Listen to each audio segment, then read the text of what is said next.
رب اشرح لي صدري ويسر لي أمري واحلل عقدة من لساني يفقه قولي رب اشرح لي صدري ويسر لي أمري واحلل عقدة من لساني يفقه قولي رب اشرح لي صدري ويسر لي أمري واحلل عقدة من لساني يفقه قولي. السلام علیکم ورحمۃ اللہ وبرکاتہ. کیسے ہیں آپ سب؟ تو اب آپ کا ایک نیا سبجیکٹ سٹارٹ ہوا ہے الحمدللہ، فقہ آف لائف اینڈ ڈیتھ. تو آئیے شروع کرتے ہیں. نحمدہ و نصلی علی رسولہ الکریم، اما بعد، فاعوذ باللہ من الشیطان الرجیم، بسم اللہ الرحمن الرحیم. رب اشرح لی صدری ویسر لی امری واحلل عقدۃ من لسانی یفقہوا قولی رب زدنی علما. اللہم صلی وسلم وبارک علی نبینا محمد صلی اللہ علیہ وسلم. اس سبجیکٹ کو پڑھتے وقت آپ کو دو چیزیں اپنے سامنے رکھنی ہوں گی. ایک یہ کہ اپنے لیے کیا کرنا ہے، اور دوسرا یہ کہ دوسروں کے لیے کیا کرنا ہے. جب ہم دوسروں کے لیے بھلائی سوچیں گے تو انشاءاللہ اللہ تعالی ہمارے لیے بھی بھلائی کے راستے آسان کر دے گا. ان تنصروا اللہ ینصرکم. مدد آنے کا یہی طریقہ ہے. اللہ کی مدد جب آتی ہے جب انسان دوسروں کی مدد کرتا ہے. اگر آپ چاہتے ہیں آپ کے ساتھ اچھا ہو تو آپ دوسروں کے لیے اچھے بن جائیں. آپ چاہتے ہیں آپ کا خاتمہ اچھا ہو تو آپ دوسروں کے اچھے خاتمے کی فکر کریں. آپ چاہتے ہیں آپ کو جنت ملے تو اس کے لیے بھی کوشش کریں کہ دوسرے غلط کاموں سے بچیں تاکہ آگ سے بچ سکیں. یا ایھا الذین آمنوا قوا انفسکم واہلیکم نارا. اپنے آپ کو اور اپنے گھر والوں کو آگ سے بچاؤ. جیسا کہ آپ دیکھیے کہ دوسری زندگی کے اچھے ہونے کا انحصار اس بات پر ہے کہ ہماری یہ زندگی کیسے گزرتی ہے، اور اس زندگی کے اچھے ہونے کا انحصار کس پر ہے؟ ہماری عادات کیا ہیں، وہ کون سی چیزیں ہیں جو ہماری شخصیت کا حصہ بن گئی ہیں، تاکہ ان کو ہم شعوری طور پر اور ایون لاشعوری طور پر ہوش میں یا بے ہوشی میں کرتے چلے جائیں. کیونکہ جو چیزیں ہمارے شعور سے لاشعور میں نہیں اترتی وہ پھر ایسی کیفیات میں جب انسان بیمار ہوتا ہے یا موت کے قریب ہوتا ہے تو پھر وہ سامنے نہیں آتی.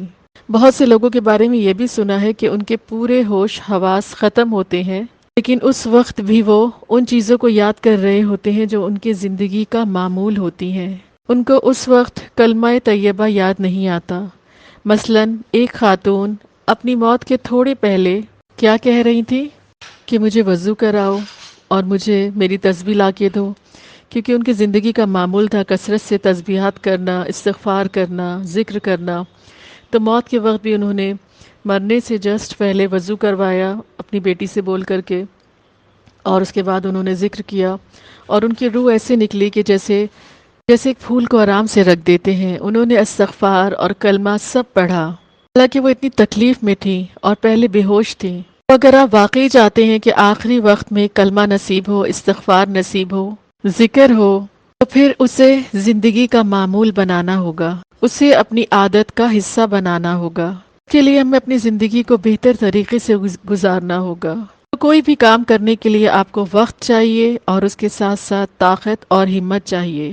ہمت اور طاقت کے لیے صحت چاہیے، اور اگر صحت نہیں تو کچھ بھی نہیں. بیمار انسان دوسروں کے لیے بھی ایک بوجھ بن جاتا ہے، دوسروں کے لیے وبال جان بن جاتا ہے. اس لیے اچھی صحت 1000 نعمت ہے، کیونکہ تندرستی 1000 نعمت ہے. ہو سکتا ہے کبھی آپ نے اس پہ سوچا نہ ہو کہ 1000 نعمت کا کیا مطلب ہے. یعنی کوئی نعمت ایک نعمت ہوتی ہے اور کوئی نعمت 1000 نعمتوں کے برابر ہوتی ہے. انہی میں سے ایک صحت ہے. اللہ سبحانہ و تعالیٰ نے انسان کو بہترین حالت میں پیدا کیا ہے. لقد خلقنا الانسان فی احسن تقویم. سورۃ التین. سورۃ الانفطار میں اللہ تعالیٰ فرماتے ہیں الذی خلقک فسواک فعدلک. وہ ذات جس نے تجھے پیدا کیا، پھر درست کیا، پھر متوازن بنایا. یعنی اللہ نے ہم کو بہت اچھے حال میں پیدا کیا. بہت عمدہ طریقے سے پیدا کیا۔ یہ ہماری زیادتیاں ہوتی ہیں اپنے ساتھ، یہ ہماری اپنی کوتاہیاں ہوتی ہیں، ہمارا اپنا غیر توازن طرز زندگی ہوتا ہے جس کی وجہ سے ہم بیمار پڑتے ہیں۔ اللہ سبحانہ و تعالیٰ نے ہمیں صحت و سلامتی کے ساتھ، صحیح غذا کے ساتھ پیدا کیا، یعنی زندگی میں اللہ تعالیٰ نے آپ کو اچھا جسم دیا ہے صحت اور سلامتی کے ساتھ، تو اس کو اچھے کاموں میں استعمال کریں کہ ہماری واپسی اسی کی طرف ہے، اسی کے سامنے جا کھڑے ہونا ہے۔ رسول اللہ صلی اللہ علیہ وسلم نے فرمایا، نعمتانی، دو نعمتیں ایسی ہیں، اللہ تعالیٰ کی دو نعمتیں ایسی ہیں جن کے بارے میں اکثر لوگ خسارے میں ڈالے گئے، دھوکے میں رہے، ایک تندرستی اور دوسری فراغت۔ بہت سے لوگ ان دو نعمتوں کی قدر نہیں کرتے۔ ہمیں کیا کرنا ہے؟ ان دونوں چیزوں سے بھرپور فائدہ اٹھانا ہے، وقت، فراغت اور پھر صحت مند زندگی، خصوصی طور پر جوانی۔ بہت سے لوگ ان نعمتوں کی قدر نہیں کرتے، حالانکہ ہمیں اپنی صحت کی حفاظت کرنے کا حکم دیا گیا ہے، تو ہم میں سے ہر ایک پر لازم ہے سب سے پہلا کام کہ اپنی صحت کی حفاظت کرے، صحت کی قدر کریں، یہ بھی عبادت ہے۔ ایک حدیث کا مفہوم ہے، آپ صلی اللہ علیہ وسلم نے فرمایا، اللہ سے معافی اور عافیت کا سوال کرو، کیونکہ یقین کے بعد عافیت سے بڑھ کر نعمت کسی کو نہیں دی گئی۔ عافیت کیا ہے؟ امن، روزی، صحت، یہ سب چیزیں عافیت میں آتی ہیں۔ انسان بہت سے طریقے کے شر، آزمائش، تکلیفوں اور بیماریوں سے محفوظ رہے۔ بہترین دعا بھی عافیت کی دعا ہے۔ صبح شام کی دعاؤں میں عافیت کی دعا موجود ہے، تو آپ سب کو چاہیے کہ یہ دعا ضرور پڑھیں، عافیت کی دعائیں اپنے لیے ضرور مانگیں۔ اگر آپ لوگوں کو یاد نہیں ہے تو آپ لوگ ضرور اس کو یاد کر لیجئے، کیونکہ عافیت بہت بڑی نعمت ہے، صحت اور عافیت۔ ایک اور حدیث کا مفہوم ہے کہ حضرت انس کہتے ہیں کہ رسول اللہ صلی اللہ علیہ وسلم کا گزر کچھ اور ایسے لوگوں پر ہوا جو تکلیفوں میں مبتلا تھے۔ اپنی تکلیفیں یاد کر لیجئے، جو لوگ تکلیفوں میں مبتلا تھے، ان کو دیکھ کر آپ صلی اللہ علیہ وسلم نے فرمایا، کیا یہ لوگ اللہ سے عافیت کا سوال نہیں کرتے؟ یہ عافیت نہیں مانگتے؟ جب بھی زندگی میں کوئی تکلیفیں محسوس ہوں تو کرنے کا کام کیا ہے؟ اللہ تعالیٰ سے عافیت مانگے۔ ایک حدیث کا مفہوم ہے، عباس جو آپ کے چچا ہیں وہ کہتے ہیں صلی اللہ علیہ وسلم، اے اللہ کے رسول صلی اللہ علیہ وسلم، مجھے کوئی ایسی بات بتائیں جس سے میں اللہ عز و جل سے سوال کروں، یعنی مانگوں، دعا کروں۔ تو آپ صلی اللہ علیہ وسلم نے فرمایا، آپ اللہ تعالیٰ سے عافیت مانگیں، عافیت کا سوال کریں۔ عباس کہتے ہیں کہ پھر اس کے بعد کچھ دن بعد میں نے آ کر کہا، اے اللہ کے رسول صلی اللہ علیہ وسلم، مجھے کوئی ایسی بات بتائیں جس کے ساتھ میں اللہ سے دعا مانگوں، یعنی جس کا میں سوال کروں۔ آپ نے فرمایا، اے عباس، اے اللہ کے رسول کے چچا، اللہ سے دنیا اور آخرت میں عافیت کا سوال کریں، یعنی آپ نے وہی چیز دوبارہ دہرائی، کیونکہ اگر عافیت ہوگی کس چیز میں؟ دنیا، آخرت میں، دین میں، مال میں، اولاد میں، باقی جو بھی ہمارے متعلقات ہیں، اپنے سامنے، پیچھے، دائیں بائیں، اوپر نیچے، ہر طرف سے انشاءاللہ شیطان کے حملوں سے، لوگوں کی شر سے، حسد سے، جتنی بھی چیزیں جن کا ہمیں خوف ہے ان سب سے انشاءاللہ ہم محفوظ رہیں گے، یعنی عافیت کی دعا ایک پروٹیکشن کی دعا ہے۔ ایک اور حدیث کا مفہوم ہے کہ رسول اللہ صلی اللہ علیہ وسلم صبح اور شام یہ دعائیں پڑھنا ترک نہیں فرماتے تھے، چھوڑتے ہی نہیں تھے، یہ دعا لازم پڑھتے تھے۔ اللہم انی اسألک العافیہ، عافیت فی الدنیا والآخرہ، اللہم انی اسألک العفو والعافیت فی دینی و دنیا و اہلی و مالی، اللہم استر عوراتی و آمن روعاتی، اللہم احفظنی من بینی یدی و من خلفی و عن یمینی و عن شمالی و من فوقی و اعوذ بعظمتک ان اغتال من تحتی۔ کیونکہ ہمیں بعض اوقات کچھ فوبیاز ہوتے ہیں، کچھ لوگوں کو اکثر کئی چیزوں کا ڈر ہوتا ہے، کچھ لوگوں کو ڈر ہوتا ہے کہ چھت گر جائے گی، کچھ لوگوں کو ڈر ہوتا ہے کہ زمین نہ پھٹ جائے، کچھ کو یہ ڈر ہوتا ہے ادھر سے کچھ نہ آ جائے، ادھر سے کچھ نہ آ جائے۔ اس دعا کے ذریعے ہر طرف سے پروٹیکٹ کر دیا گیا ہے ہمیں۔ آپ سب کو کیا کرنا ہے کہ اس دعا کو پڑھنے کی عادت ڈالنی ہے، اس دعا کو یاد کرنا ہے انشاءاللہ۔ اور اس سے فائدہ کیا ہوگا ہمیں؟ اس سے ہمیں اللہ کی طرف سے پوری پروٹیکشن ملے گی انشاءاللہ، ہر چیز کے شر سے ہم محفوظ ہو جائیں گے۔ اور اس چیز کا دھیان رکھیں کہ دنیا کی زندگی جو ہے یہ ایک مختصر زندگی ہے، تو اس کو ہمیں ایک پروڈکٹیو پروڈکٹیو کاموں میں گزاریں، اپنی زندگی کے لمحات کو، وقت کو اچھے کاموں میں گزاریں۔ ایک حدیث کا مفہوم ہے، رسول اللہ صلی اللہ علیہ وسلم نے فرمایا، میری امت کی عمریں 60 سے 70 سال کے درمیان ہوں گی، بہت کم لوگ اس سے آگے بڑھیں گے۔ کرنے کا کام کیا ہے ہمارے لیے کہ اب ہم اپنی زندگی کو 60 سال تک گنیں۔ مثلاً کتنے سال آپ کی زندگی کے اوور ہو چکے ہیں، اس کے بعد کتنے سال آپ کے پاس مزید اور رہ گئے ہیں، تو اب جو زندگی کا بچا ہوا وقت ہے اس کو کیسے ہم پروڈکٹیو بنائیں، اس کو کیسے ہم نیک کاموں میں گزاریں، اس کو کیسے ہم گزاریں کہ ہم اپنی جنت تیار کر سکیں، ہم اپنی آخرت کو سنوار سکیں، ہم اپنی قبر کے لیے تیاری کر سکیں۔ کہ جو آخری وقت انسان کی زندگی کا ہوتا ہے اس میں انسان کو بیماریاں اور کمزوریاں لاحق ہو جاتی ہیں، اور اس آخری وقت میں زیادہ پروڈکٹیو کام نہیں ہو سکتا۔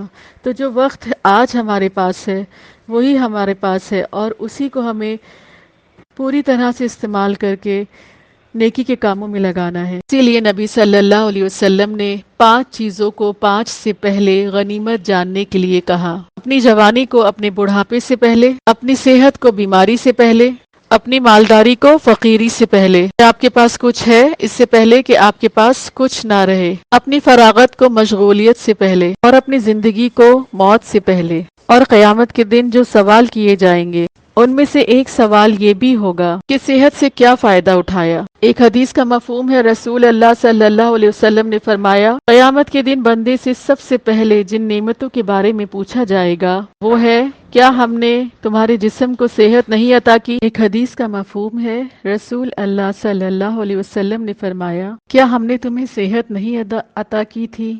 کیا ہم نے تمہیں ٹھنڈے پانی سے سیراب نہیں کیا تھا؟ یعنی ان چیزوں کا سوال ہوگا کہ پھر تم نے ان چیزوں کے ساتھ کیا کیا؟ اور ٹھنڈے پانی کے ساتھ ٹھنڈا پانی ریپریزنٹ کرتا ہے ان ساری نعمتوں کو جو ہمارے لیے ایک راحت کا ذریعہ بنتی ہے۔ پھر تم نے کیا کیا؟ اور پھر یہ کہ اپنی صحت کے ساتھ ساتھ اپنے بچوں کی، اپنے گھر والوں کی، اپنے آس پاس اپنے سب لوگوں کی صحت کا بھی ہمیں فکر کرنی چاہیے، کیونکہ صحت مند ماحول ہی انسان کو اچھے کام کرنے کی صلاحیت بخشتا ہے، ہمیں اس کے لیے تیار کرتا ہے۔ کس کے لیے؟ اچھے کام کرنے کے لیے۔ کیونکہ بعض اوقات آپ تو صحت مند ہیں لیکن آپ کے گھر میں کوئی ایک طرف بیمار ہے، کوئی ایک طرف دوسری طرح کی بیماری میں مبتلا ہے، تو یہ چیزیں بھی آپ کے لیے پریشانی کا باعث بنیں گی، آپ کا سارا وقت تیمارداری میں چلا جائے گا۔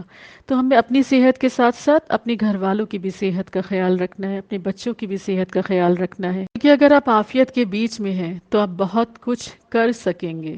یہ زندگی کا سب سے پہلا نقطہ ہے کہ جان ہے تو جہان ہے، صحت ہے تو سب کچھ کر لیں گے، صحت نہیں تو کچھ نہیں۔ تو اللہ تعالیٰ سے یہ دعا ہے کہ اللہ تعالیٰ ہم سب کو صحت اور عافیت والی زندگی عطا فرمائے، اور اس صحت کو اور اس عافیت کو اپنے دین کے کاموں میں لگائے۔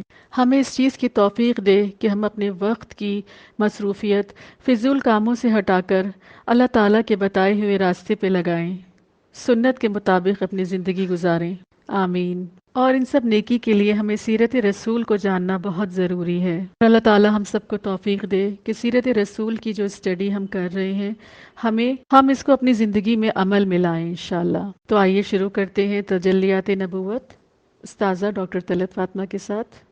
السلام علیکم ورحمۃ اللہ وبرکاتہ۔ نحمده ونصلي على رسوله الكريم اما بعد فاعوذ باللہ من الشیطان الرجیم بسم اللہ الرحمن الرحیم رب اشرح لی صدری ویسر لی امری واحلل عقدۃ من لسانی یفقهوا قولی ربنا زدنا علما اللہم فقہنا فی الدین ربی یسر ولا تعسر وتمم بالخیر۔ انشاءاللہ آج ہم غزوہ خندق کے بارے میں پڑھیں گے۔ پیج ہے آپ کا 231۔ غزوہ خندق شوال و ذی قعدہ 5 ہجری، یعنی یہ وہ غزوہ تھا جو شوال میں شروع ہوا، شوال کے اواخر میں، آخری دنوں میں، اور پھر ذی قعدہ تک اس کا سلسلہ چلتا رہا۔ اور یہ بہت ایک اہم غزوہ ہے، اور اس کو پڑھنے کے بعد آپ ضرور اپنے لیے اس سے سبق حاصل کیجئے کہ دین کو پھیلانے کے لیے اللہ کے رسول صلی اللہ علیہ وسلم اور ان کے صحابہ کرام رضی اللہ تعالیٰ عنہم اجمعین نے کس درجے میں قربانیاں دیں۔ رسول اکرم صلی اللہ علیہ وسلم نے جو حکیمانہ اقدامات کیے تھے، ان کی بدولت ہر طرف امن و امان چھا گیا تھا۔ یعنی غزوہ بدر ہوئی اور اس کے بعد چھوٹی موٹی ایسی جھڑپیں ہوتی رہیں، غزوہ بنو نذیر ہوا، اور اس طرح سے پھر غزوہ بدر ثانی کا واقعہ پیش آیا۔ تو اس طرح سے کچھ چیزیں، کبھی جھڑپیں ہو جاتی تھیں، کبھی باقاعدہ غزوات ہوئے ہیں اور باقاعدہ جنگیں لڑی گئی ہیں، تو یہ سلسلے چل رہے تھے۔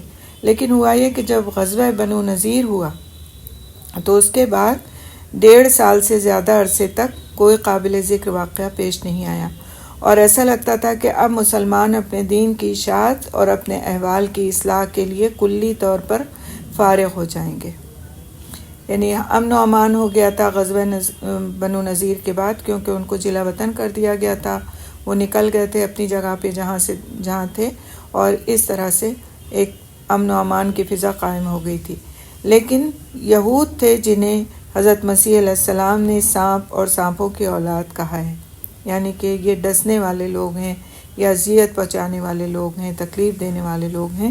تو انہیں گوارا نہیں تھا کہ مسلمان چین کا سانس لے سکیں، چنانچہ خیبر میں قیام کرنے اور مطمئن ہو جانے کے بعد انہوں نے سازشیں اور پس پردہ حرکتیں شروع کر دیں۔ یعنی ان کو تو خیبر کی طرف جلا وطن کیا گیا تھا، لہٰذا جب یہ وہاں جا کر کے پرسکون ہو گئے اور سکون سے رہنے سہنے لگ گئے، تو انہوں نے پھر سے مسلمانوں کے خلاف سازشیں شروع کی، اور کچھ ایسی حرکات و سکنات ان کے سامنے آئیں کہ جس کے پس پردہ دشمنی پوشیدہ تھی، اور اہل مدینہ کے خلاف قبائل عرب کا ایک نہایت زبردست لشکر لانے میں کامیاب ہو گئے۔ اہل سیر کہتے ہیں، اہل سیر یعنی سیرت نگار، جو لوگ سیرت لکھتے ہیں، وہ کہتے ہیں کہ یہود خیبر کے 20 سردار اور رہنما قریش کے پاس گئے اور انہیں مدینے کے خلاف جنگ پر آمادہ کیا اور اپنی مدد کا یقین دلایا۔ قریش اس کے لیے تیار ہو گئے، تو یہ لوگ بنو غطفان کے پاس گئے، انہوں نے بھی بات مان لی۔ اس کے بعد دوسرے قبائل میں گھومے اور ان میں سے متعدد قبائل نے جنگ لڑنا منظور کر لی۔ اس کے بعد سارے قبائل کو ایک منظم پلان کے تحت اس طرح حرکت دی کہ سب کے سب ایک ہی وقت مدینے کے اطراف میں پہنچ گئے۔ یعنی اب انہوں نے دیکھا کہ مسلمان مضبوط ہیں، ہم انہیں اس طرح ہرا نہیں سکتے، انہوں نے ہمارا گھیراؤ کیا، ہمیں بے وطن جلا وطن کر دیا، آج ہم اپنا وطن چھوڑ کر یہاں رہنے پر مجبور ہیں۔ تو بدلے کے طور پر، انتقامی کارروائی کے طور پر انہوں نے کیا کام کیا کہ قریش کے اطراف میں گھومے، پہلے قریش کے پاس گئے اور ان کو تیار کیا جنگ کے لیے، پھر بنو غطفان ایک قبیلہ تھا، ان کے پاس گئے، ان کو جنگ کے لیے تیار کیا، اور اسی طرح سے انہوں نے کئی قبائل کو اس بات کے لیے تیار کر لیا کہ وہ مدینے پر حملہ کریں گے یا مدینے میں رہنے والے مسلمانوں کے خلاف جنگ کریں گے۔ تو اس اجتماع اور حرکت کی خبر بر وقت مدینے پہنچ گئی۔ یعنی ان لوگوں نے تو چپکے چپکے یہ کام کیا تھا، پلاننگ کی تھی، لیکن اللہ سبحانہ تعالیٰ نے اس کی اطلاع اپنے نبی کو دے دی اور بر وقت مدینے یہ خبر پہنچ گئی۔ چنانچہ رسول صلی اللہ علیہ وسلم نے صحابہ کرام رضی اللہ تعالیٰ عنہم اجمعین سے مشورہ کیا، یعنی کہ اب اتنی بڑی تعداد میں یہ سارے کے سارے جو اکٹھا ہو کر آ رہے ہیں، تو ایسے موقع پر ہمیں کیا کرنا چاہیے۔ حضرت سلمان فارسی رضی اللہ تعالیٰ عنہ نے خندق کھودنے کا مشورہ دیا، یہ رائے پسند کی گئی اور اسی پر اتفاق ہو گیا۔ یعنی اب مدینے کو کیسے سیو کیا جائے، اتنی لمبی چوڑی دیوار بنانا اور اس میں دروازے بنانا اور اس طرح سے مدینہ منورہ کی حفاظت کرنا اس وقت بہت زیادہ دقت طلب بھی تھا اور اس کے وسائل بھی نہیں تھے۔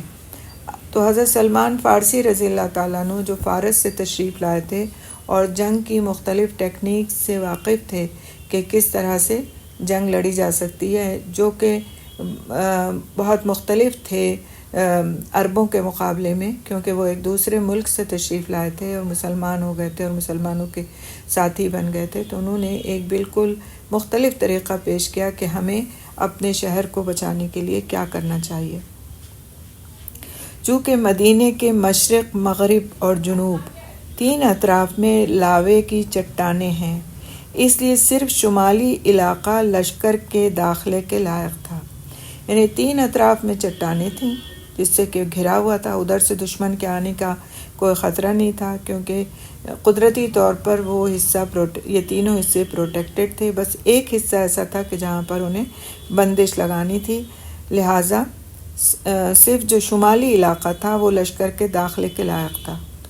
لہٰذا رسول اکرم صلی اللہ علیہ وسلم نے اسی جانب حرہ شرقیہ اور غربیہ کے درمیان سب سے تنگ مقام منتخب کیا، جو کم و بیش 1 میل ہے۔ وہاں خندق کھود کر دونوں ہروں کو ملا دیا۔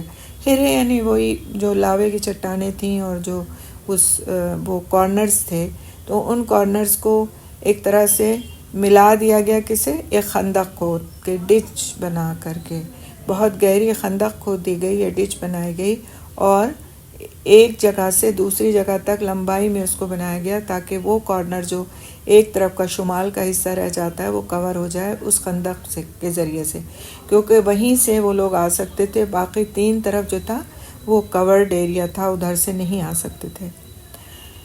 تو جو ایک میل، اب 1 میل میں خندق کا کھودنا کوئی 2 دن کا کام نہیں تھا، بہت محنت طلب کام تھا کہ کھدائی کی جائے۔ بہرحال یہ کام شروع کیا گیا، تو وہاں خندق کھود کر دونوں ہروں کو ملا دیا، یعنی دونوں کارنرز کو ملا دیا گیا۔ مغرب میں یہ خندق صلہ پہاڑی کے شمال سے شروع ہوتی تھی اور مشرق میں مقام شیخین کے پاس حرہ شرقیہ کے ایک بڑھے ہوئے سرے سے جا ملتی تھی۔ یعنی ایک جگہوں کے نام بتائے ہیں انہوں نے کہ کہاں سے شروع ہوتی تھی یہ خندق اور کہاں تک کے جاتی تھی۔ آپ صلی اللہ علیہ وسلم نے ہر 10 آدمیوں کو 40 ہاتھ خندق کھودنے کا کام سونپا اور خود خندق کھودنے اور مٹی ڈھونے میں شریک ہو گئے۔ یعنی آپ صلی اللہ علیہ وسلم نے کام کو کس طرح ڈیلیگیٹ کیا، کس طرح ڈیوائیڈ کیا کہ 40 ہاتھ سب لوگ کھدائی کریں گے، اور خود بھی اس میں شامل ہو گئے۔ آپ صلی اللہ علیہ وسلم رجز پڑھتے اور لوگ جواب دیتے تھے۔ رجز ان اشعار کو کہتے ہیں جو ہمت افزائی کے لیے پڑھے جاتے ہیں، جیسے جس سے لوگوں میں جوش و خروش پیدا ہو جاتا ہے۔ لوگوں نے خندق کھودنے میں بڑی مشقتیں برداشت کی، بالخصوص جاڑے اور بھوک کی شدت، چنانچہ ہتیلی بھر جو لائے جاتے اور بو دینے والی چکنائی کے ساتھ کھانا بنایا جاتا، لوگ اسی کو کھا لیتے، حالانکہ حلق سے اس کا اترنا مشکل ہوتا تھا۔ لوگوں نے رسول اکرم صلی اللہ علیہ وسلم سے بھوک کی شکایت کی اور اپنے پیٹوں پر ایک پتھر بندھا ہوا دکھایا، تو آپ صلی اللہ علیہ وسلم نے انہیں اپنے پیٹ پر 2 پتھر دکھلائے۔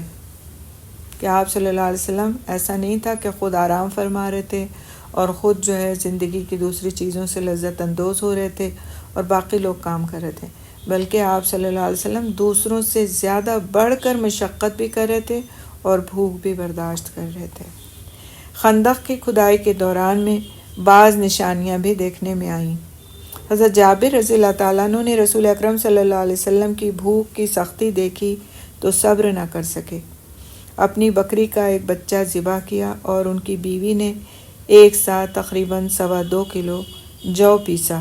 پھر انہوں نے خفیہ طور پر رسول صلی اللہ علیہ وسلم کو چند صحابہ سمیت دعوت دی، مگر رسول اکرم صلی اللہ علیہ وسلم سارے اہل خندق کے ساتھ، جن کی تعداد 1000 تھی، چل پڑے اور سب نے شکم سیر ہو کر کھایا۔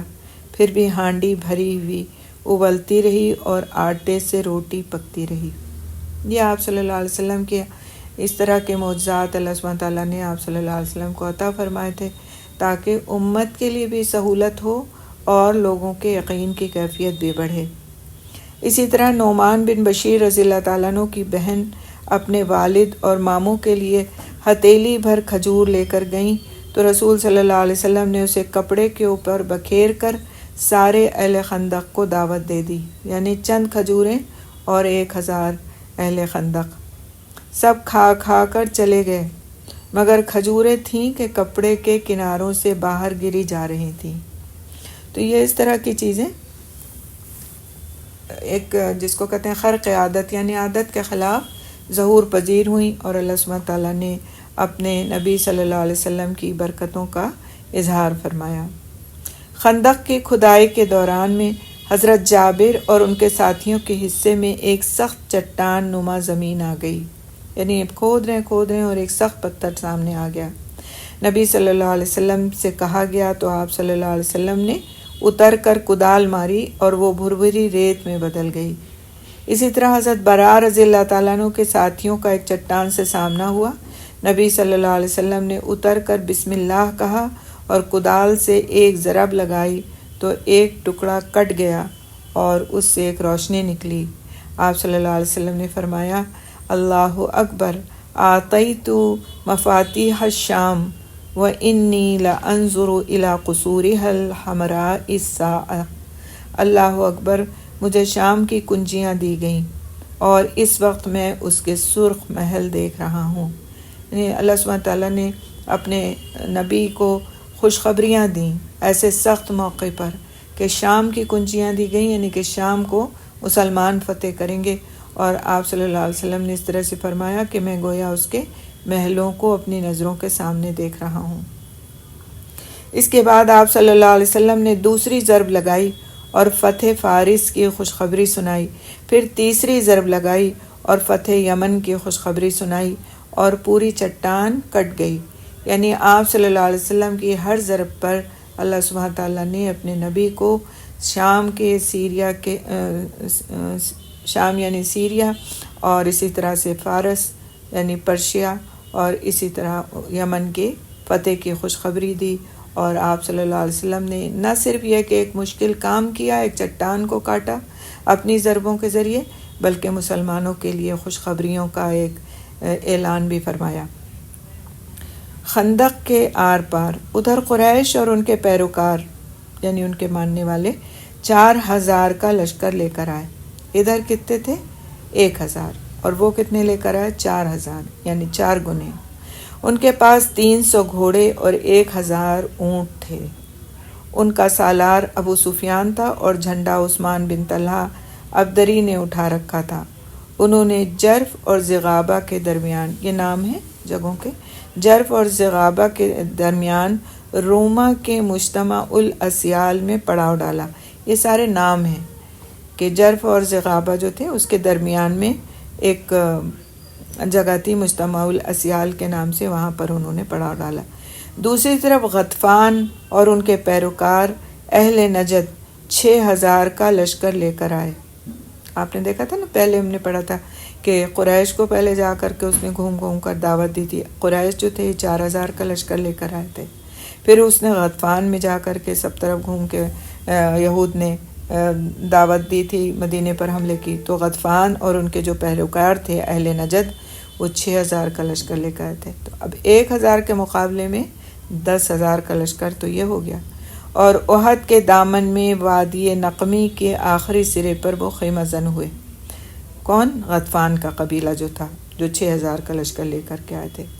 مدینے کی دیواروں تک ایسے زبردست لشکر کا پہنچ جانا بڑی سخت آزمائش اور خطرے کا باعث تھا، جیسا کہ اللہ سبحانہ تعالیٰ نے قرآن میں ارشاد فرمایا، اذ جاؤکم من فوقکم ومن اسفل منکم وَإِذْ زَاغَتِ الْأَبْصَارُ وَبَلَغَتِ الْقُلُوبُ الْحَنَاجِرَ وَتَظُنُّونَ بِاللَّهِ الظُّنُونَ هُنَالِكَ ابْتُلِيَ الْمُؤْمِنُونَ وَزُلْزِلُوا زِلْزَالًا شَدِيدًا۔ جب وہ تمہارے اوپر اور تمہارے نیچے سے آئے اور جب نگاہیں کج ہو گئیں، دل حلق کو آ گئے اور تم لوگ اللہ کے ساتھ طرح طرح کے گمان کرنے لگے، اس وقت مومنوں کو آزمایا گیا اور انہیں شدت سے جھنجھوڑ دیا گیا۔ سورہ احزاب کی آیات ہیں 10 اور 11۔ تو اس میں اللہ سبحانہ تعالیٰ نے اس وقت جو مومنوں کے دل کی حالت تھی اس کو بیان فرمایا ہے کہ ان کے سامنے جب یہ اتنا بڑا لشکر آیا تو ان کا حال کیا تھا۔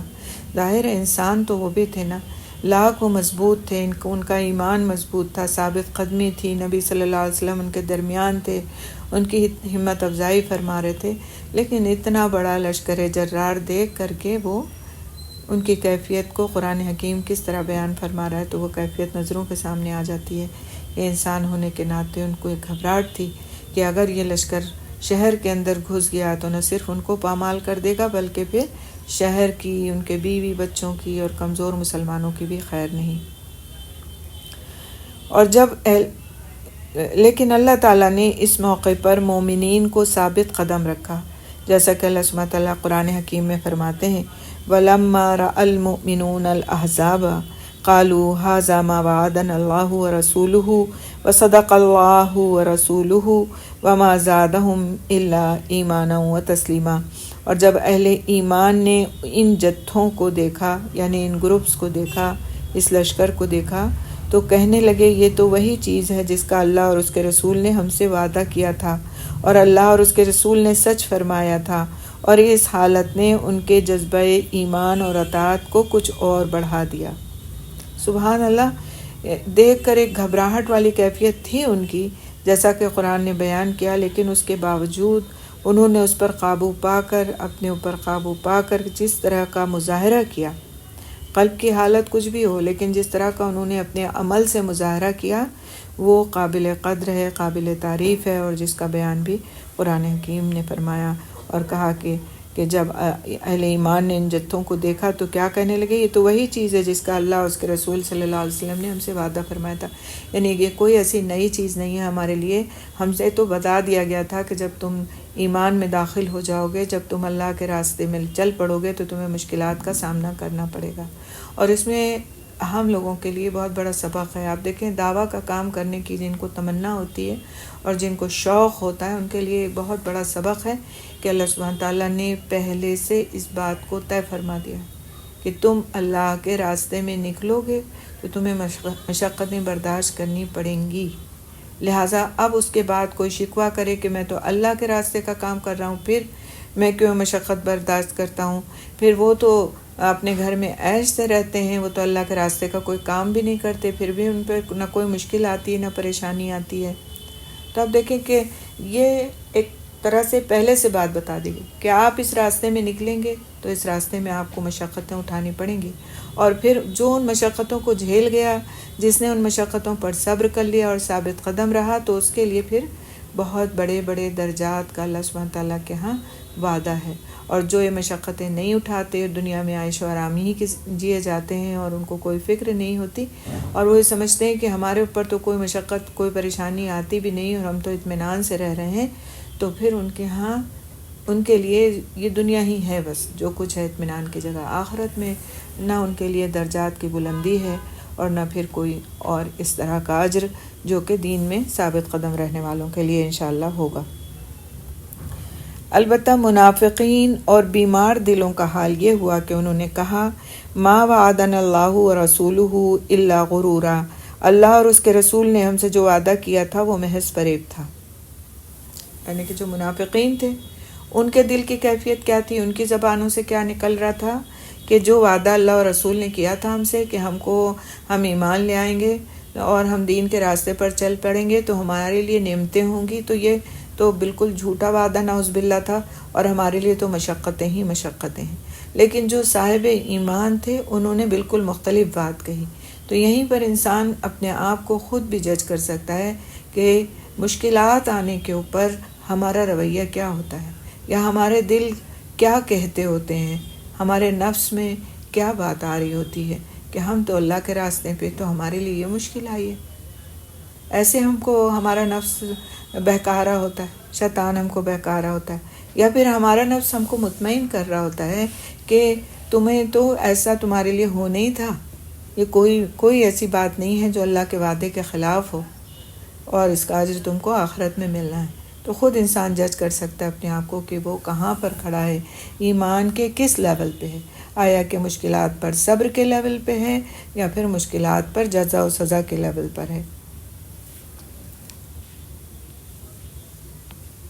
بہرحال رسول اکرم صلی اللہ علیہ وسلم نے مدینے پر ابن ام مکتوم رضی اللہ تعالیٰ عنہ کو منتظم مقرر کیا، عورتوں اور بچوں کو گڑھیوں میں محفوظ کیا۔ گڑھیاں یعنی جیسے ہمارے محلے ہوتے ہیں نا، اس کو آپ سمجھ لیں، اس طرح کی، یعنی کہ کسی کو تنہا نہیں چھوڑا گیا بلکہ اس طرح کے محفوظ مقامات پر ان کو رکھ دیا گیا۔ پھر 3000 کا لشکر لے کر نکل پڑے اور جبل صلا کو پشت پر کر کے قلعہ بندی کی شکل اختیار کر لی۔ سامنے خندق تھی جو مسلمانوں اور کفار کے درمیان حائل تھی، یعنی آپ صلی اللہ علیہ وسلم مدینہ منورہ کی طرف تھے جبل صلا کی پشت پر، اور سامنے جو تھی وہ خندق تھی اور دوسری طرف جو تھے وہ کفار تھے۔ ادھر مشرکین نے قراریابی کے بعد، یعنی ایک جگہ ٹھہرنے کے بعد، پڑاؤ ڈالنے کے بعد تیار ہو کر مدینے کی طرف پیش قدمی کی، یعنی مدینے کی طرف بڑھے۔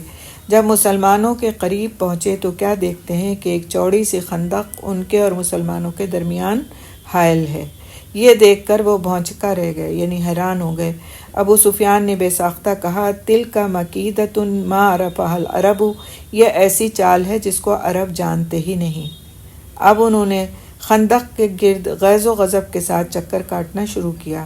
انہیں کسی ایسے نقطے کی تلاش تھی جہاں سے وہ خندق پار کر سکیں، لیکن مسلمان ان پر تیر برسا کر انہیں خندق کے قریب آنے نہیں دے رہے تھے تاکہ وہ اس میں نہ کود سکیں اور نہ مٹی ڈال کر راستہ بنا سکیں۔ یعنی مسلمان جو تھے جیسے وہ خندق کے قریب آتے تھے تو تیر برساتے تھے ان پر اور وہ خندق سے دور ہٹ جاتے تھے، کیونکہ اگر وہ قریب آ جاتے تو اس میں کود کر کے بھی راستہ اپنا بنا سکتے تھے، یا اس میں مٹی ڈال سکتے تھے، اس کو پاٹ سکتے تھے، یعنی اس طرح کی کوئی بھی حرکت کر سکتے تھے۔ تو مسلمان ان پر تیر برساتے تھے اور وہ پھر سے دور ہو جاتے تھے، اور ان کو اس بات کا یقین تھا کہ اس کے پیچھے کسی دوسرے کا ہاتھ ہے، کیونکہ عربوں کو جنگ کی یہ ٹیکنیک نہیں آتی تھی۔ اور ظاہر ہے دوسرے کون تھے؟ حضرت سلمان فارسی رضی اللہ تعالیٰ عنہ، جنہوں نے جنگ کی یہ ٹیکنیک عربوں کو سکھائی تھی۔ مجبوراً مشرکین کو مدینے کا محاصرہ کرنا پڑا، یعنی مدینے کو گھیرنا پڑا، حالانکہ وہ اس کے لیے تیار ہو کر نہیں آئے تھے، کیونکہ چلتے وقت یہ منصوبہ ان کے خواب و خیال میں بھی نہیں تھا۔ لیکن بہرحال اب وہ روزانہ دن میں نکلتے اور خندق عبور کرنے کی کوشش کرتے تھے، جبکہ مسلمان پورے راستے پر ان کے سامنے موجود ہوتے اور تیروں اور پتھروں سے ان کا استقبال کرتے تھے۔ مشرکین نے کئی بار بڑی زبردست کوشش کی اور پورا دن اس میں صرف کر دیا، لیکن مسلمان بھی دفاع میں ڈٹے رہے، یہاں تک کہ ان کی اور رسول صلی اللہ علیہ وسلم کی کئی نمازیں قضا ہو گئیں۔ یہ خندق کی جنگ تھی۔ پھر جب نمازیں قضا ہوئیں تو ان نمازوں کو کس طرح پڑھا جائے گا اس کا طریقہ بتایا گیا، اور پھر صلاۃ الخوف بتائی گئی کہ جنگ کے موقع پر اگر نماز پڑھی جائے گی جماعت کے ساتھ تو اس کے پڑھنے کا طریقہ کیا ہوگا۔ بہرحال یہاں پر اس کی تفصیل نہیں ہے، تو انشاءاللہ تعالیٰ پھر کسی موقع پر اس کی تفصیل آئی تو ان نمازوں کو کس طرح پڑھنا ہے اس کے بارے میں بات کروں گی۔ اور سورج ڈوبنے کے قریب یا ڈوبنے کے بعد ہی انہیں نماز ادا کرنے کا موقع مل سکا۔ اس وقت تک نماز خوف مشروع نہیں ہوئی تھی، یعنی ابھی نماز خوف پڑھنے کو شریعت کی طرف سے اس کے لیے کوئی طریقہ کار نہیں بتایا گیا تھا اس سے پہلے۔ ایک روز مشرکین کے شہسواروں کی ایک جماعت نے، جن میں عمر بن عبد ود اور اکرمہ بن ابو جہل اور زرار بن خطاب وغیرہ تھے، ایک تنگ مقام سے خندق پار کر لی اور ان کے گھوڑے خندق اور صلا کے درمیان چکر کاٹنے لگے۔ ادھر حضرت علی رضی اللہ تعالیٰ عنہ چند مسلمانوں کے ہمراہ نکلے اور جس مقام سے انہوں نے خندق پار کی تھی اسے قبضے میں لے کر ان کی واپسی کا راستہ بند کر دیا۔ اس پر عمر بن عبد ود نے مبارزت کے لیے للکارا۔ وہ بڑا ہی جری اور سفاک تھا، یعنی وہ بہت زیادہ بہادر بھی تھا اور بہت زیادہ سفاک کا کیا مطلب ہے کہ ٹارچر کرنے والا، دکھ دینے والا، پریشان کرنے والا، اور کسی طرح کا رحم نہ کرنے والا، بے رحم ٹائپ کا انسان تھا۔ حضرت علی رضی اللہ تعالیٰ عنہ نے کچھ کہہ کر اسے بھڑکا دیا اور وہ گھوڑے سے اتر آیا۔ پھر دونوں نے ایک دوسرے پر بڑھ چڑھ کر وار کیے۔ حضرت علی رضی اللہ تعالیٰ عنہ نے اس کا کام تمام کر دیا اور باقی مشرکین بھاگ نکلے۔ وہ اس قدر مرعوب تھے، یعنی امپریس تھے، کہ اکرمہ نے بھاگتے ہوئے اپنا نیزہ چھوڑ دیا اور نوفل بن عبداللہ خندق میں جا گرا، جسے مسلمانوں نے تہہ تیغ کر دیا، یعنی مار دیا۔ اس جنگ میں فریقین کے صرف چند افراد مارے گئے، یعنی 10 مشرک اور 6 مسلمان۔ ایک تیر حضرت سعد بن معاذ رضی اللہ تعالیٰ عنہ کو لگا، جس سے ان کے بازو کی بڑی رگ کٹ گئی۔ انہوں نے اللہ سے دعا کی کہ اگر قریش کی جنگ کچھ باقی رہ گئی ہو تو اس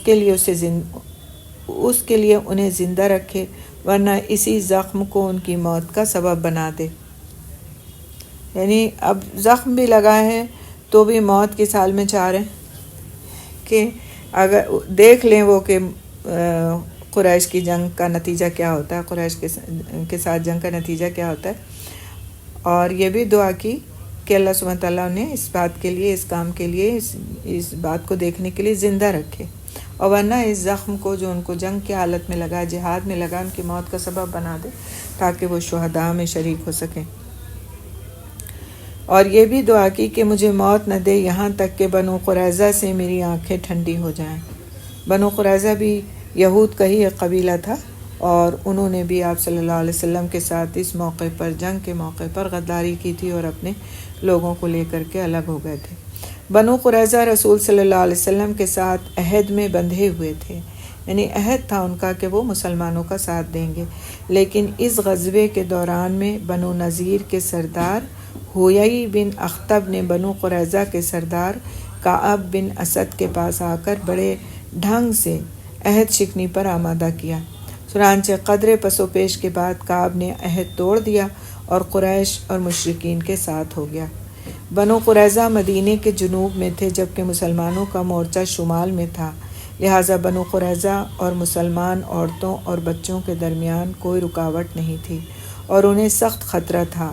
رسول صلی اللہ علیہ وسلم کو خبر ہوئی تو آپ صلی اللہ علیہ وسلم نے مسلمہ بن اسلم رضی اللہ تعالیٰ عنہ کو 200 اور زید بن حارثہ کو 300 آدمی دے کر عورتوں اور بچوں کی حفاظت کے لیے بھیجا، اور سعد بن عبادہ رضی اللہ تعالیٰ عنہ کو مزید چند انصار صحابہ کے ساتھ اس خبر کی تحقیق کے لیے روانہ کیا۔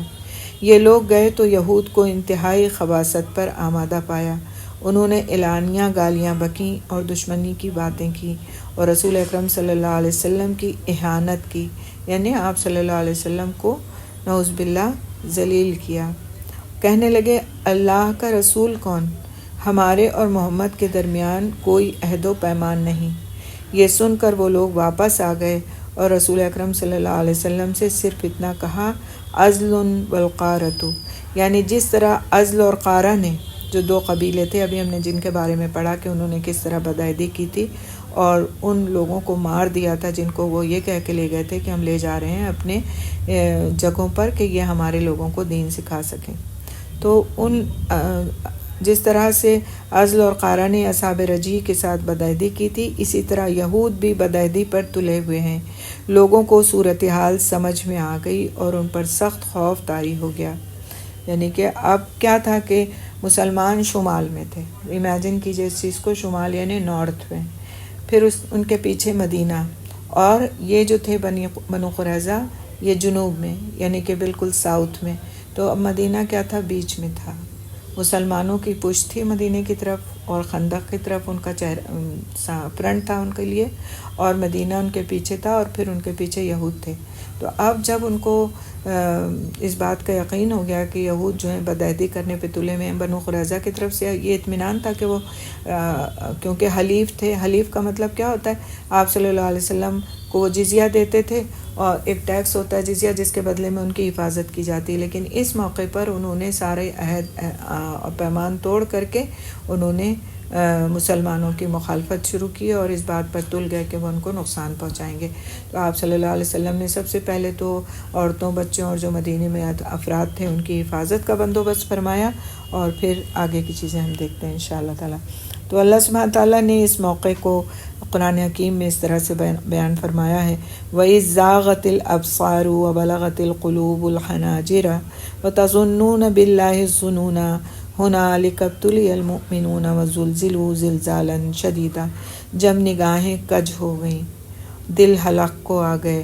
کج ہو جانے سے مراد، کج کا ویسے تو کجی کا میننگ لفظی ہے ٹیڑھا ہو جانا، لیکن یہاں پر اس طرح سے کہ جب خوف کی وجہ سے آنکھیں چندیا جاتی ہیں نا، بالکل ایک دم آدمی کو لگتا ہے وہ صاف طور سے کچھ دیکھ نہیں پا رہا ہے اور اس کی وجہ خوف ہوتی ہے، تو اس سینس میں یہاں پر کجی کا لفظ استعمال ہوا ہے۔ جب نگاہیں کج ہو گئیں، دل حلق کو آ گئے، اور تم لوگ اللہ کے ساتھ طرح طرح کے گمان کرنے لگے، اس وقت مومنین کو آزمایا گیا اور انہیں شدت سے جھنجھوڑ دیا گیا۔ اب تو وہ مومنین تھے، انہیں کیوں آزمایا جا رہا تھا؟ وہ تو ایمان لا چکے تھے، تاکہ ان کا ایمان اور پختہ ہو جائے، ان میں ثابت قدمی آ جائے، آخرت میں ان کے درجات بلند ہو جائیں۔ تو کبھی بھی کسی دیندار شخص کو بعض وقت دیکھا جاتا ہے کہ اس کے اوپر آزمائشیں آتی ہیں۔ آج کے دور میں اگر کوئی بہت دیندار ہے، بہت پرہیزگار ہے، تو اس کا مذاق بھی اڑایا جاتا ہے، اور اگر دیکھا جائے تو قانونی سطح پر اس کو کچھ بھی کہہ کر کے تو جیل کی ہوا بھی کھلا دی جاتی ہے۔ تو اس کے ساتھ اور بھی اس طرح کی چیزیں آتی ہیں کہ جس سے اس کی زندگی اجیرن ہو جاتی ہے۔ لیکن اس کا مطلب یہ نہیں ہے کہ اللہ سبحانہ تعالیٰ ان سے ناراض ہے اور ناراض ہو کر گویا وہ ان کو سزا دے رہا ہے، بلکہ آپ اس آیت کو دیکھیں تو اس کی روشنی میں ہمیں سمجھ آتی ہے یہ بات کہ اس وقت مومنین کو آزمایا گیا، مومنین کی آزمائش ہو رہی تھی اور انہیں شدت سے جھنجھوڑ دیا گیا، شدت کے ساتھ ان کو ہلا مارا گیا۔ آج جو کچھ ہو رہا ہے یہ اسی کا ایک عکس آپ محسوس کر سکتے ہیں کہ جو کچھ مسلمانوں کے ساتھ ہو رہا ہے معاملہ، وہ اسی دور کا ایک عکس آپ دیکھ سکتے ہیں کہ کیوں ہو رہی ہے یہ آزمائش، کیوں جھنجھوڑا جا رہا ہے، اور کیوں ساری دنیا کے مسلمان جاگ گئے ہیں اس واقعے کے بعد۔ جو سو رہے تھے وہ بھی جاگ گئے ہیں کہ ہمارے بھائیوں کے ساتھ، ہماری بہنوں کے ساتھ ظلم ہو رہا ہے۔ اس ظلم کی اویئرنیس آئی ہے کہ ہمارا دشمن کون ہے اور ہمارا دوست کون ہے۔ بظاہر تو وہ مسلمانوں کے دوست بنے ہوئے تھے، لیکن جب موقع پڑا تو انہوں نے مسلمانوں کے برخلاف ان کے دشمنوں سے ساز باز کر لی اور ان کے دشمنوں کے ساتھ ہو گئے، اور مسلمانوں کو تکلیفیں دینے کے درپے ہو گئے اور مسلمانوں کے لیے درپے آزار ہو گئے۔ لہٰذا یہ واقعہ اس بات کی طرف نشاندہی کرتا ہے کہ آج جو کچھ ہو رہا ہے وہ یہود کی صفات میں سے ایک صفت ہے کہ وہ پھر کس طرح اذیتیں دیتے ہیں، کس طرح وعدہ خلافی کرتے ہیں، کس طرح بدعہدی کرتے ہیں، کس طرح مسلمانوں کے دشمن ہیں، اور کس طرح ان کو دشمن اپنا سمجھنا چاہیے ایک مسلمان کو۔ لیکن اللہ سبحانہ تعالیٰ نے اس جھنجھوڑنے کے ذریعے سے بہت ساری بعد میں خیر بھی نکالی مسلمانوں کے لیے، اس کو ہم انشاءاللہ آگے دیکھیں گے۔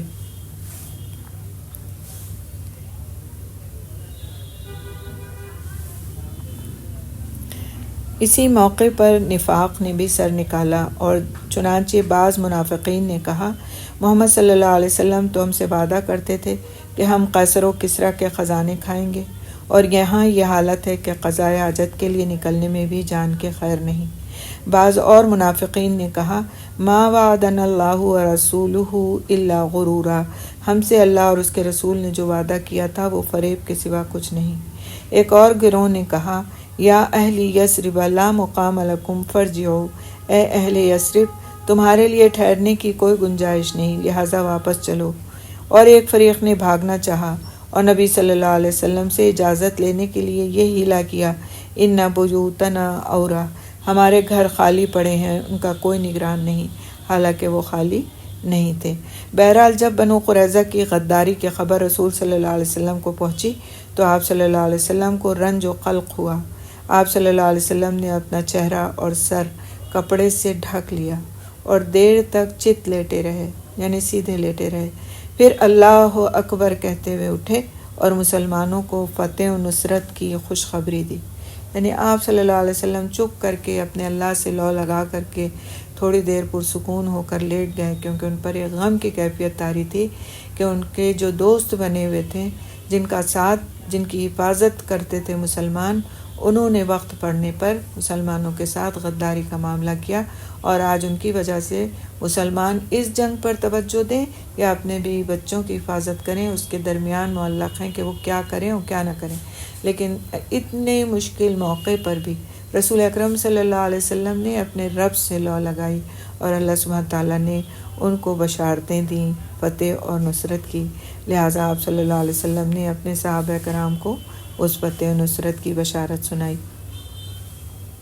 پھر آپ صلی اللہ علیہ وسلم نے چاہا کہ غطفان کے سردار عیینہ بن حصن کے پاس پیغام بھیج کر مدینے کے 1/3 پھل پر مصالحت کر لیں کہ تم اپنی فوج لے جاؤ، اور مدینے میں جو پھل ہوتا ہے اس کا 1/3 ہم تم کو دیا کریں گے، اور وہ بنو غطفان کو لے کر واپس چلا جائے، کیونکہ 6000 کے ساتھ وہ آیا ہوا تھا۔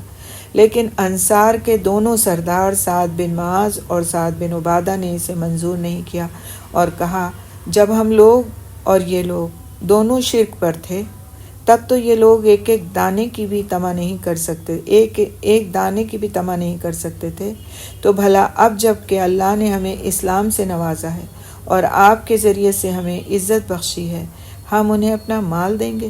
واللہ ہم انہیں صرف تلوار دیں گے۔ اس پر آپ صلی اللہ علیہ وسلم نے ان دونوں کی رائے کو درست قرار دیا۔ یعنی آپ صلی اللہ علیہ وسلم نے دیکھا کہ ایک طرف دشمن سامنے سے ہے اور دوسری طرف پیچھے سے کمزور شہریوں کو، عورتوں کو، بچوں کو خطرہ ہے، تو آپ نے اس حکمت عملی کے ساتھ کام کرنا چاہا کہ بنو غطفان سے معاہدہ کر لیا جائے تاکہ ایٹ لیسٹ وہ 6000 کا جو اپنا لشکر لے کر آئے ہیں وہ قریش سے الگ ہو کر واپس چلے جائیں۔ ان کو جو مدینے میں پیداوار ہوتی ہے اس کا 1/3 دینے پر ان سے معاملہ کر لیا جائے۔ لیکن جو انصار میں سے جو سردار تھے ان کے سعد بن معاذ اور سعد بن عبادہ، انہوں نے کہا نہیں، جب یہ بھی مشرک تھے اور ہم بھی مشرک تھے تب تو ہم نے انہیں کچھ دیا نہیں اور ان سے کسی طرح کا معاہدہ کیا نہیں، اور اب جب کہ ہم مسلمان ہو گئے اور یہ مشرک ہیں تو ان کو ہم اپنے پھل دے دیں، ان سے ہم معاہدہ کر لیں، ان کو تو ہم صرف تلوار سے ہی مزہ چکھائیں گے۔ اس پر آپ صلی اللہ علیہ وسلم نے ان دونوں کی رائے کو درست قرار دیا، یعنی ایک ہمت افزائی ہوئی کہ ہمارے جو لوگ ہیں ایک مضبوط طرح سے ثابت قدمی سے کھڑے ہوئے، تو پھر جنگ کرنے میں بھی کوئی حرج نہیں۔ اب ادھر دیکھیں کہ آپ اللہ سبحانہ تعالیٰ کی طرف سے مدد نازل ہوئی، احزاب میں پھوٹ اور غزوے کا خاتمہ۔ اللہ سبحانہ تعالیٰ کے کام بھی نرالے ہیں۔ ابھی حالات اسی سنگین مرحلے سے گزر رہے تھے کہ نعیم بن مسعود ازجعی رضی اللہ تعالیٰ عنہ خدمت نبوی صلی اللہ علیہ وسلم میں حاضر ہوئے۔ ان کا تعلق قبیلہ غطفان سے تھا، یعنی قبیلہ غطفان کے ایک شخص نبی صلی اللہ علیہ وسلم کی خدمت میں حاضر ہوئے اور وہ قریش اور یہود کے دوست تھے، یعنی قبیلہ ان کا غطفان تھا، ایک طرف ان کی دوستی یہود سے تھی اور دوسری طرف ان کی دوستی قریش سے تھی۔ انہوں نے عرض کیا، یا رسول اللہ صلی اللہ علیہ وسلم، میں مسلمان ہو گیا ہوں اور میری قوم کو میرے اسلام کا علم نہیں ہے، لہٰذا آپ مجھے کوئی حکم فرمائیں۔ یعنی میں خدمت کرنا چاہتا ہوں اپنے دین کی، میرے دین کی کسی کو خبر نہیں، اور بظاہر میں ان کا دوست ہوں۔ کن کا دوست ہوں؟ یہود کا بھی دوست ہوں، قریش کا بھی دوست ہوں، بنو غطفان سے میرا تعلق ہے۔ تو یہ آ کر انہوں نے آپ صلی اللہ علیہ وسلم کو بتائی بات، تو آپ صلی اللہ علیہ وسلم نے فرمایا، انت رجل واحد وماذا عسى ان تفعل ولكن خزل عنا ما استطعت فإن الحرب خدعة۔ تم فقط ایک آدمی ہو، اس لیے کر ہی کیا سکتے ہو، البتہ جس قدر ممکن ہو ان میں پھوٹ ڈال دو، کیونکہ جنگ تو چال بازی کا نام ہے، کیونکہ وہ چیزیں جو عام حالات میں جائز نہیں، جنگ میں ان میں سے کچھ چیزوں کی اجازت ہے، جیسے تجسس کرنا، کیوریسٹی کرنا عام حالات میں جائز نہیں، لیکن جنگ میں دشمن کی چالوں کا پتہ لگانا اور اس کے لیے تجسس کرنا جائز ہے۔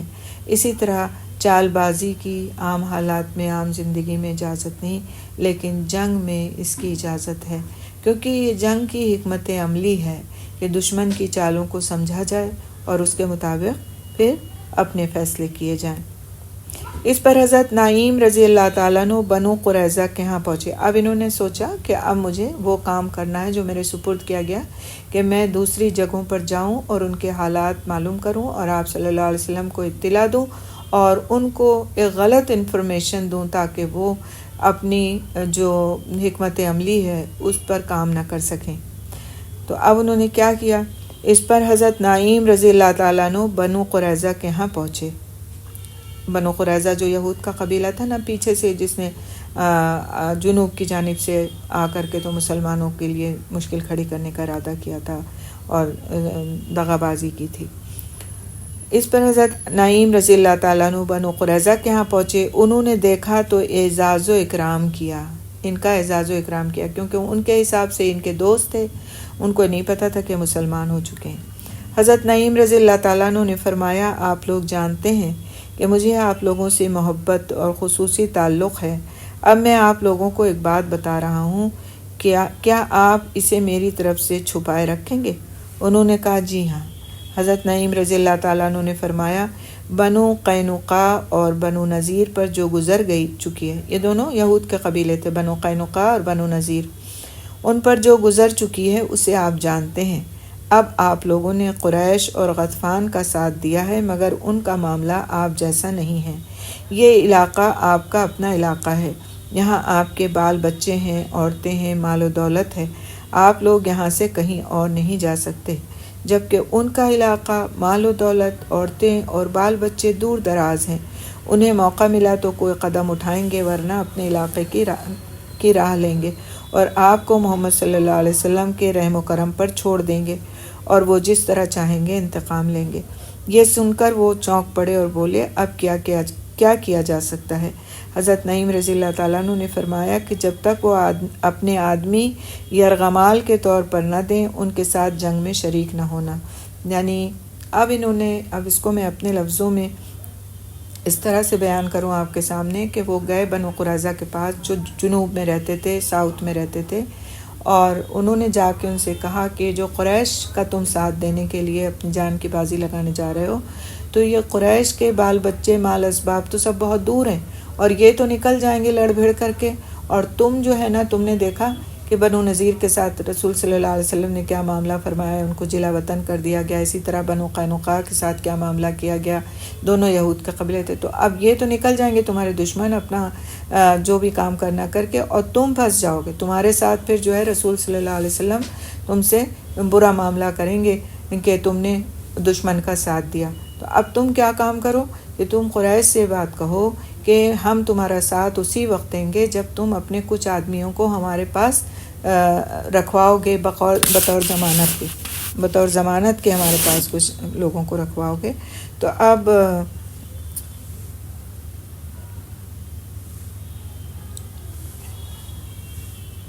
حضرت نعیم رضی اللہ تعالیٰ عنہ نے کہا بات یہ ہے کہ یہود نے محمد صلی اللہ علیہ وسلم سے جو عہد شکنی کی ہے اس پر وہ نادم ہے، انہیں ڈر ہے کہ آپ لوگ یہاں سے ہم دیکھتے ہیں انشاءاللہ۔ تو انہوں نے جب یہ ساری بات کی یہود سے، تو یہود نے کیا کہا کہ آپ نے بہت درست رائے دی ہے، بہت اچھی رائے دی ہے کہ ہم اب یہ کریں گے کہ قریش سے کچھ آدمی لے کر کے ضمانت کے طور پہ رکھیں گے تو ہم ان کی مدد کریں گے، ادروائز تو ہم ان کی مدد نہیں کریں گے۔ اب کیا کیا انہوں نے؟ حضرت نعیم رضی اللہ تعالیٰ عنہ نے قریش کا رخ کیا اور ان کے سرداروں کے ساتھ ملاقات کرتے ہوئے کہا آپ لوگ جانتے ہیں کہ مجھے آپ سے محبت اور خیر خواہی ہے۔ انہوں نے کہا جی ہاں بالکل، مطلب ایکسیپٹ کیا اس چیز کو۔ حضرت نعیم نے کہا تو میں آپ کو ایک بات بتا رہا ہوں، اسے میری جانب سے چھپائے رکھیں۔ انہوں نے کہا ہم ایسا ہی کریں گے۔ حضرت نعیم نے کہا بات یہ ہے کہ یہود نے محمد صلی اللہ علیہ وسلم سے جو عہد شکنی کی ہے اس پر وہ نادم ہے، انہیں ڈر ہے کہ آپ لوگ انہیں محمد صلی اللہ علیہ وسلم کے رحم و کرم پر چھوڑ کر واپس چلے جائیں گے، لہٰذا انہوں نے محمد صلی اللہ علیہ وسلم سے مراسلت کی ہے۔ مراسلت کیا؟ یعنی خط و کتابت کی ہے کہ آپ لوگوں سے کچھ یرغمالی لے کر ان کے حوالے کر دیں، یعنی کچھ لوگوں کو ضمانت کے طور پر لے کر محمد صلی اللہ علیہ وسلم کے حوالے کر دیں، پھر آپ لوگوں کے خلاف ان سے اپنا معاملہ استوار کر لیں، اور محمد صلی اللہ علیہ وسلم اس پر راضی ہو گئے ہیں، لہٰذا آپ لوگ چوکنا رہیں، اگر وہ آپ سے یرغمالی طلب کریں تو ہرگز نہ دیں۔ ایک طرف جا کے کیا کہا کہ آپ ان سے یرغمال کے طور پر کچھ لوگوں کو مانگیے، دوسری طرف جا کے قریش سے کیا کہا کہ اب آپ سے یہود مانگیں گے کچھ ضمانت کے طور پہ تو آپ مت دیجیے گا ان کو۔ اس کے بعد غطفان کے پاس بھی جا کر یہی بات دہرائی اور ان کے کان بھی کھڑے ہو گئے۔ اس باحکمت تدبیر سے دلوں میں شبہات پیدا ہو گئے اور پھوٹ پڑ گئی، چنانچہ ابو سفیان نے بنو قریظہ کے پاس ایک وفد بھیجا، یعنی ایک ڈیلیگیشن بھیجا کہ کل جنگ کی جائے۔ بنو قریظہ نے کہا ایک تو کل ہفتے کا دن ہے اور ہم پر جو عذاب آیا ہے اس روز شریعت کے حکم سے تجاوز کرنے کے سبب آیا ہے، دوسرے آپ جب تک ہمیں کچھ یرغمالی نہ دیں گے ہم آپ کے ساتھ جنگ میں شرکت نہیں کریں گے، تاکہ ایسا نہ ہو کہ آپ ہمیں چھوڑ کر اپنے اپنے علاقوں کی راہ لیں۔ اس پر قریش اور غطفان نے کہا واللہ نعیم نے سچ کہا تھا، نعیم نے سچ کہا تھا، اور قریش نے یہود کو کہلوا بھیجا کہ ہم آپ کو کوئی یرغمال نہیں دیں گے، آپ لوگ جنگ کے لیے نکل پڑیں۔ اس پر یہود نے کہا کہ واللہ نعیم نے سچ کہا تھا۔ اس طرح فریقین کے حوصلے ٹوٹ گئے اور ان میں پھوٹ پڑ گئی۔ اس دوران مسلمان یہ دعا کر رہے تھے۔ آج یہ دعا آپ نے اپنی پہلی کلاس میں بھی پڑھی اور یہ دعا آپ کی سیرہ کے کلاس میں بھی آ گئی، تو اس دعا کو ضرور یاد کر لیں۔ مسلمان کیا دعا کر رہے تھے؟ اللہم استر عوراتنا و آمر رواتنا، اے اللہ ہماری پردہ پوشی فرما اور ہمیں خطرات سے مامون کر دے۔ اور اس دعا کو صبح شام کی دعا میں پڑھنا چاہیے۔ کیا دعا ہے؟ اللہم استر عوراتنا و آمر رواتنا، اے اللہ ہماری پردہ پوشی فرما اور ہمیں خطرات سے مامون کر دے۔ تو یہ بڑی جامع دعا ہے، اور نبی صلی اللہ علیہ وسلم نے اپنے رب عز و جل سے یہ دعا فرمائی، اللہم منزل الکتابی سریع الحسابی اللہم اہزم الاحزابی اللہم اہزمہم وزلزلہم۔ اے اللہ، اے کتاب یعنی قرآن کے اتارنے والے، اے جلد حساب لینے والے، انہیں شکست دے دے اور جھنجھوڑ کر رکھ دے۔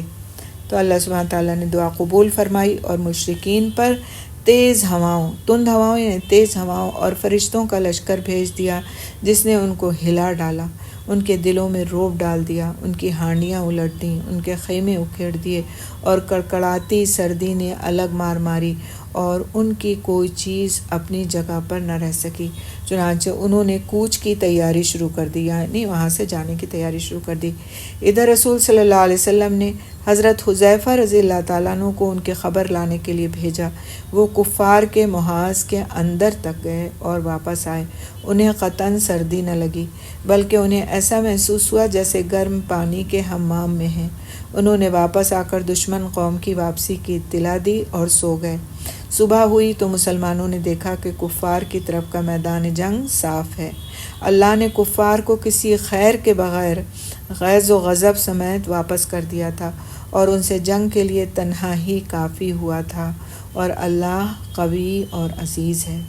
اس غزوے کی ابتدا شوال 5 ہجری میں اور انتہا 1 مہینے بعد ذی قعدہ میں ہوئی۔ یہ مدینے پر ضرب لگانے اور اسلام اور مسلمانوں کا خاتمہ کرنے کے لیے دشمنان اسلام کی سب سے بڑی کوشش تھی، لیکن اللہ سبحانہ تعالیٰ نے انہیں نامراد کیا اور ان کی سازش ناکام بنا دی۔ اور ان طاقتوں کے مجموعی طور پر ناکام ہونے کے معنی یہ تھے کہ اب چھوٹے چھوٹے متفرق یعنی ڈیفرنٹ گروہ مدینے کا رخ کرنے کی ہمت بدرجہ اولیٰ نہیں کر سکتے۔ چنانچہ نبی صلی اللہ علیہ وسلم نے اس کی خبر دیتے ہوئے فرمایا، الآن نغزوہم ولا یغزوننا نحن نسیر الیہم، اب ہم ان پر چڑھائی کریں گے، وہ ہم پر چڑھائی نہیں کریں گے، اب ہمارا لشکر ان کی طرف جائے گا۔ یعنی ابھی تک کیا ہوتا جا رہا تھا کہ وہ چڑھ کر کے آ جاتے تھے، وہ اپنے لشکر لے کر لڑنے آ جاتے تھے، لیکن اس ہار کے بعد، اس شکست کے بعد، اس پھوٹ کے بعد آپ صلی اللہ علیہ وسلم نے اس طرح سے فرمایا کہ اب ہم اس لائق ہیں کہ ہم ان پر چڑھائی کریں، بجائے اس کے کہ وہ ہم پر چڑھائی کریں۔ تو یہیں پر ہم رکتے ہیں، انشاءاللہ تعالیٰ ہمارا وقت بھی مکمل ہو گیا ہے اور یہ لیسن بھی مکمل ہو گیا ہے۔ تو غزوہ بنو قریظہ انشاءاللہ جو ذی قعدہ 5 ہجری میں پیش آیا وہ ہم نیکسٹ کلاس میں پڑھیں گے۔ مجھے امید ہے کہ تھوڑا بہت کانسیپٹ آپ کا کلیئر ہوا ہوگا، اور نہیں ہوا تو پھر آپ سوال کر سکتے ہیں انشاءاللہ تعالیٰ۔ ٹھیک ہے، یہاں سبق یہاں پہ کمپلیٹ ہوتا ہے، آپ کے سوالات ہیں تو آپ ضرور کر لیجیے۔ رب اشرح لي صدري ويسر لي أمري واحلل عقدة من لساني يفقه قولي رب اشرح لي صدري ويسر لي أمري واحلل عقدة من لساني يفقه قولي رب اشرح لي صدري ويسر لي أمري واحلل عقدة من لساني يفقه قولي. سبيل الدموع سبيل